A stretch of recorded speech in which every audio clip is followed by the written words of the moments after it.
Så er målvogter Søren Pedersen kommet over til os. En mand, som, ja, jeg passer til ham i højden, men i drøjden der er han nok en 15 kilo større, så vi kan starte med at spørge, er det en fordel at være så stor, når man er målvogter i international håndbold? Nej, det ved jeg ikke om nødvendigvis, om det er. Det håber jeg på, at min fysik den kan gøre, at jeg ikke er så meget skadet i sæsonen. Jeg har ikke været skadet længe. Jeg har haft lidt i opstarten godt nok, men de sidste 7 år har jeg faktisk ikke set en kamp over, så fysikken har nok det at sige, ja. Du er vendt tilbage fra Mors Thy håndbold, eller der har du været ude på en afstikker, og så er du kommet tilbage. Det må jo være en utrolig stor tilfredshedsfølelse at være tilbage her i Aalborg. Jo, men det er det. Jeg kunne jo godt se, at prognosen bag Søren Rasmussen nok ikke vil give mig ret meget spilletid, og derfor valgte jeg egentlig at sige, at jeg var klar til at gå et skridt ned af rangstigen, og på det tidspunkt grund af Mors, der spillede i første division, at de så rykkede op det samme år, som jeg skrev kontrakt med dem, og jeg så fik 3 år i ligaen deroppe. Det var jo bare perfekt for min udvikling, og med til at gavne mig rigtig meget. I herrehåndbold, det er sådan et lidt atypisk spørgsmål, men der kan nogle af spillerne jo godt fyre en bold af med op til 140 km/t nogle gange. Hvordan undgår man, altså hvordan bygger man sig selv op til at ikke at lukke øjnene og være ræd, når de der kanonkugler de kommer flyvende? Jamen det ved jeg ikke, altså det er jo ligesom med alt muligt andet. Det har vi jo arbejdet med igennem utallige år, ligesom at opbygge den her frygtløshed over, når spillerne kommer ind mod os. Det tænker man ikke så meget over i situationen. Vi tænker mere bare på at få blokket bolden, så den ikke går i mål. Nu tænker jeg på, nu Jannik Gren jo forsvundet til Silkeborg. Hvordan er det at skulle overtage det her efter ham? Jamen jeg ved ikke, om jeg skal overtage det. Vi har fået Ole ned fra Kolding, som her i opstarten også har gjort det fantastisk, og vi har set i rigtig mange år, Ole er en fantastisk målmand.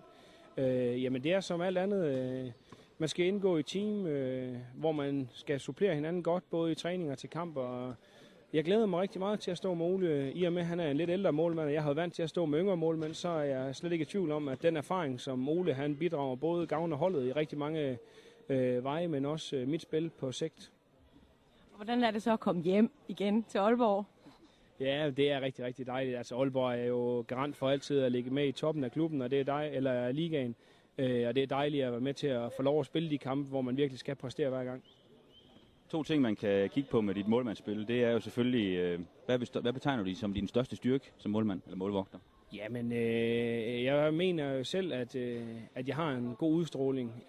Det har jeg altid levet rigtig meget på, og vil gerne prøve at give noget udstråling til holdet på banen. Så har jeg i en periode været rigtig god til at kaste ud. Det har haltet lidt her i opstart, men det håber jeg, at vi finder noget niveau på igen til, når sæsonen kommer i gang, så vi kan få Jan og Håvard der stadig i en masse kontraløb. Har du nogle forbilleder på målmandsposten, du altid set op til, som du gerne kunne tænke dig at kopiere fra? Jamen, det er klart, man kan jo prøve at tage lidt af det bedste for alle sammen, og så er man jo en verdensklasse målmand, men altså man skal prøve at danne sit eget spil. Man får ikke noget ud af ligesom at gå og kigge på alle de andre. Selvfølgelig kan man gå og se på en mand, som jeg beundrer rigtig meget, Sterbæk nede i Ciudad Real, som er en fantastisk målmand, men også en meget atypisk målmand, ikke? Og hvis man skulle kopiere hans stil, så tror jeg, man stod ufatteligt dårligt selv, så det er svært ligesom at generalisere det der. Man skal prøve at skabe sin egen identitet, og så få det bedste ud af det.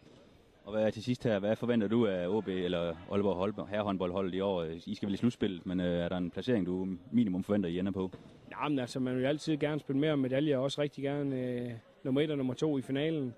Jeg håber og tror på, at det hold, vi har fået stablet på benene i Aalborg håndbold, helt sikkert er med i toppen, og også når sæsonen skal afgøre sig med til at spille om medaljerne. I skal i hvert fald have mulig held og lykke, og tak fordi du gad at snakke med os. Selv tak. Vi har et sidste interview, vi skal give til vores lyttere ude fra Aalborg herrehåndbold, og det er med den hjemvendte norske stjerne, Håvard Tveden, som du også fik lov at snakke med blandt andet. Hvad var indtrykket fra ham? Jamen, Jeg vil sige til at starte med, at vi kunne faktisk forstå ham i modsætning til Solbakken, som man sjældent kan forstå, hvis du ved, om det er FCK's gamle træner. Jo. Ham den skaldede der. Ja, okay, jo, ham vil jeg godt med. Jo, men altså, jeg lige præcis, man kunne nemlig forstå ham. Han var meget, meget tydelig i sit sprog. Jamen, jeg synes, det var lidt spændende at høre hans tanker om at komme hjem fra Spanien, hvad han nu tænker om sæsonen skal spille i Danmark nu her. Så det synes jeg også, at vi skal berige lytterne med, hvad vi fik ud af det interview med ham. Det kommer her. Så står vi sammen med Håvard Tveden, som er vendt hjem til Aalborg for at spille håndbold igen. Og et nærliggende spørgsmål, det er jo selvfølgelig, nu spillet du har jo fra 2002 til 2006. Hvordan er det at vende hjem, hvis man kan kalde det til Aalborg? Ja, man ser næsten det, når man har spillet der så lang tid, men det er dejligt. Det er dejligt at være tilbage igen. Vi har jo mange venner her og mange bekendte her, som vi har holdt lidt kontakt med når vi har bodd i utlandet. Og så er det jo mange av de jeg har spilt på hold sammen tidligere, som er stadigvæk, så det er hyggelig. Hvad er dine forventninger til det mandskab, du så er blevet en del af her i år? i den kommende sæson? Nej, men klart jeg har forventninger at vi skal være med og kæmpe om medaljer også i årets sæson. Jeg synes vi har spændende hold. Altså vi har fantastisk gode spillere på alle posisjoner, som så lenge vi klarer å holde den troppen hel, skulle jeg si, gjennom hele sesongen, så tror jeg vi skal være med og kæmpe om det gjeveste. Hvordan vil du sammenligne Aalborg herrehåndbold med Valladolid, nu kan jeg dårligt udtale det, som du sidst har spillet for?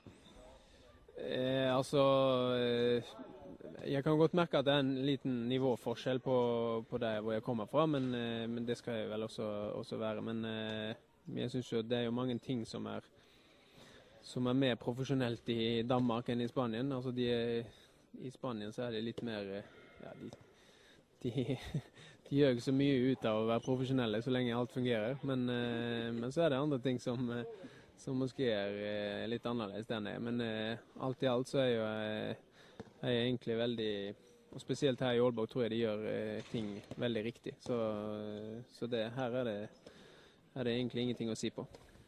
Altså nu kan vi forstå på cheftræneren og også den almindelige offentlighed, at der ligger et ret stort forventningspres på dig nu her til den kommende sæson. Hvordan har du det med det? Ja, men altså det håper jeg bare. Det sier jo noe om at de håper at jeg skal gjøre det godt, ikke? Men nå må vi se. Jeg føler jo også at jeg skal være med og bidra her, og jeg er kommet her for å være med og kjempe for holdet, og at vi skal sammen dra lasset her. Så jeg setter jo også et stort forventningspress på meg selv, og det er egentlig det der teller. Jeg har aldri egentlig tenkt så mye over hva andre tenker om meg selv. Nu skal det jo også være sådan en sovepude, fordi du ligesom går et niveau ned fra det, du er vant til jo. Men det lyder heller ikke som om, at det er sådan, du tænker det. Nej, overhovedet ikke. Jeg tenker jo på å holde mitt nivå. Jeg er jo her for å få sammen med holdet og vinne kamper. Så jeg skal bidra med det jeg har, og så regner jeg med at vi kommer i land sammen. Tror du får udfordringer nok her? Ja, men det tror jeg helt sikkert. Altså, det er mange kamper som skal spilles i løpet av en sesong, og alle kamper har sine forskjellige ting. Jeg tror at jeg skal finne masse utfordringer her, og jeg er også blitt en gammel mann, så jeg er flink til å sette utfordringer til meg selv, så det skal nok bli bra. Nu er 32 år jo vel ingen alder alligevel her i håndbold, eller hvad tænker du? Du skal huske på at jeg er 33 nå. Nei da, det er ingen alder, men jeg er jo frisk og rask, men det er klart man får jo noen år på baken og litt rutine, og da finner man fort ut hva som skal til for å på en måte holde sitt nivå og sine utfordringer ved like. Kan man mærke det meget med kroppen end for 7 år siden, eller 8 år siden, da der var 25, end man kan i dag? Ja, altså man kan godt merke at man er litt stivere etter treningen og sånn, men altså i utgangspunktet jeg har jo vært heldig og ikke blitt ramt av mange skader i løpet av årenes løp, så sånn sett så dølger jeg ikke med noen sånne store skavanker da, og det hjelper jeg på, men man merker det jo på et eller annet vis, men man merker at man blir litt klokere også. Det er jo dejligt at vite. Man kan også se, nu står du sammen med mange af dine holdkammerater. Det er jo nogle store fyre, nogle af dem. Og det er de vel også dine modstandere. Og du er jo 1,83 cirka, har jeg læst mig til. Så slår du dig lidt mere end andre håndboldspillere, eller er du rutineret nok til at undgå de blå mærker? Ja, i hvert fall i oppstarten her. Lige i disse testkampene så går jeg ikke inn for å ta de store smellene. Jo, men det er også sånn som man lærer seg jo. Men man er lille og hurtig eller stor og treg, det får man så velge, hva man vil være. Men det betyder måske ikke så meget lige præcis på den position, du spiller? Nej. Fysik, eller hvad? Nej, men altså, jeg skal jo egentlig ikke inn og slåss så masse med alle de andre store der inne på midten. Men det gjør jeg alligevel jo. Du skal i hvert fald have mange tak, fordi du kom forbi og snakkede med os, og I skal selvfølgelig have alt muligt held og lykke i den kommende sæson. Vi glæder os til at se dig spille. Ja, tak for det. Og det var Håvard Tveden fra Norge og Aalborg herrehåndbold, vi snakkede med. Han gjorde indtryk, det kunne jeg sagtens høre og se på dig, kan jeg huske, da vi var ude. Jamen det synes jeg da også. Han er også en stjernespiller, så det er også en Det er en stor stjerne. Det er en af Norges bedste håndboldspillere de sidste mange år, så det er slet ingen tvivl om, det er en stor stjerne, de har fået hentet hjem. Så man kan glæde sig til i hvert fald den 7. september kl. 19.30 ude i Gigantium og se ham for første gang på hjemlig grund. Der møder de nemlig Nordsjælland håndbold. Ellers så kan jeg sige, at vi er inde på vores Facebook-side. Der laver vi selvfølgelig et link til Aalborg håndbold, hvor man kan gå ind og læse meget mere om dem. Vores Facebook-side, den hedder jo så kultagtigt nok Fredagsbar med Siv og Anders. Vi kommer på slås med Facebook en gang, så vi hedder ikke Torsdagsbar, vi hedder Fredagsbar, men sådan er det jo. En bar er en bar. Ja, sådan er det, om det er torsdag eller fredag. Og så kan jeg også tilføje, at her programmet, det bliver jo lagt ud på vores nye hjemmeside med podcast. Podcastet bliver lagt ud på vores nye hjemmeside her i løbet af ugen. Vi får en ny hjemmeside for Radio Aalborg, den man kan gå ind og se nu, hvis man går ind på www.radioaalborg.dk. Det er den gamle, den nye, den bliver aktiveret i løbet af weekenden. Og så lægges der netop podcast ud, der kan man så blandt andet høre dagens program, og man kan høre det, vi lavede blandt andet for Grøn Koncert og meget mere. Så alle mulige grunde til at tjekke Radio Aalborgs hjemmeside ud. Og jeg skal også lige nævne, at her i løbet af eftermiddagen, efter når programmet her er slut, eller i løbet af aftenen, så bliver der også lagt yderligere billeder op fra vores interview med håndboldherrerne fra Gigantium. Yes. Vi tager lige et stykke musik, inden vi vender tilbage med, hvad vi har i programmet i næste uge. Hvad skal vi høre den her gang? Der skal vi høre Camille Jones med The Streets. Programmet næste gang, det er også håndbold. Der er det så lidt mere kvindeafdelingen. Vi skal ud og se, vi skal nemlig ud og besøge Aalborg DH og lave nogle interview blandt andet med Allan Heine og company derude. Så næste gang, altså kl. 16 eller næste torsdag, der kan man så igen høre håndbold her i Torsdagsbaren med Siv og Anders. Det bliver jo faktisk næsten en lille opfølgning fra, vi havde Allan Heine og Stine Jørgensen. Det er rigtigt. I studiet her var det i efteråret, vi havde dem?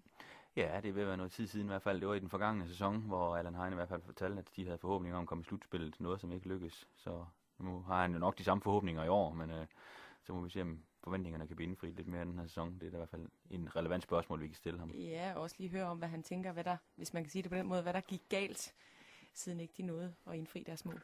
Også en mulighed.